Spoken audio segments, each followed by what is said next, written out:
নদীর মহাপ্রলয়ের তাণ্ডবে শিলচর জয়ন্তিয়া সড়কের উপরে দিয়া অনবরত বাইয়া যার হুত টানা 4-5 ঘন্টা এক লাগা মেঘ দেওয়া লাগে আসামমালার সড়ক সহ বরকলা আর কাটিগড়া এলাকার বিভিন্ন জায়গাত গুলায় ডুবাই লেছে। এক লাগা মেঘ দেওয়ার লাগে হারাং নদীয়ে ভয়াবহ কাল রূপ ধারণ করছে। এর লাগে আসামমালার সড়কের উপরে দিয়া বিভিন্ন জায়গাত গিয়া দেখা গেছে প্রায় 3 থেকে 4 ফুট উপরে পানি। সকাল থেকে হারাং নদী ভয়াবহ রূপ ধারণ করছে। হারাং নদীর গুলায় শেষ পর্যন্ত শিলচর জয়ন্তিয়া সড়কের কিনারো থাকা বিভিন্ন বসত বাড়ি গুলার পানিয়ে ডুবে গেছে। বিশেষ করিয়া গড়গ্রাম সেউতি এলাকার বিভিন্ন গাঁও ডুবাই লেছে। বিহারা আউটপোস্টর কিনারো রেলগেটর অবায় দিয়া জল ঢুকতে দেখা গেছে। আর একবার দিয়া গুলার কাল রূপ ধারণ করা সত্ত্বেও বিহারা আউটপোস্টর পুলিশে নীরব ভূমিকা পালন করা। স্কুল কলেজ ও ছাত্রছাত্রী সহ রাস্তাঘাটে দিয়া আওয়া যাওয়া করতে মানুষেরা জানোর রিস্ক লইয়া আওয়া যাওয়া করতে দেখা গেছে।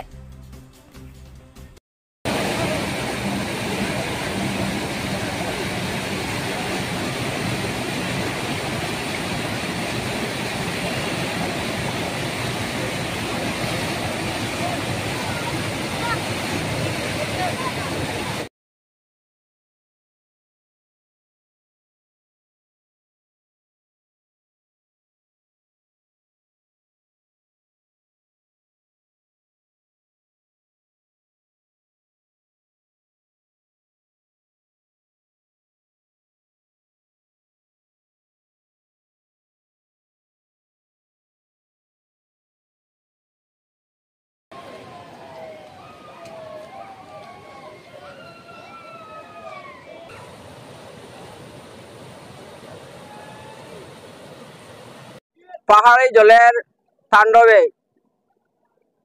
নৈঞ্চরি হারাং নদীর বিশাল জলস্রোত সেউতি এলাকার গড়ভিতর এবং বিহারা পুলিশ আউটপোস্টের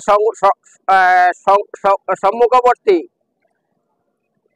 জাতীয় অসমমালা রাস্তার উপর দিয়ে জল যেভাবে গড়িয়ে যাচ্ছে, এতে অত্র এলাকার হত দরিদ্র মানুষ বিপন্ন হয়ে পড়েছেন। উহাদের পুষ্করিণী এবং ফিশারির বিভিন্ন ধরনের মাছ সব কিছু জলে ভাসিয়ে নিয়ে গেছে। তাছাড়া গবাদি পশুরও অনেক ক্ষয়ক্ষতি হয়েছে। স্কুলের ছাত্রছাত্রীদের পরীক্ষার বিঘ্ন ঘটেছে।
ফিশারি আছে নাকি?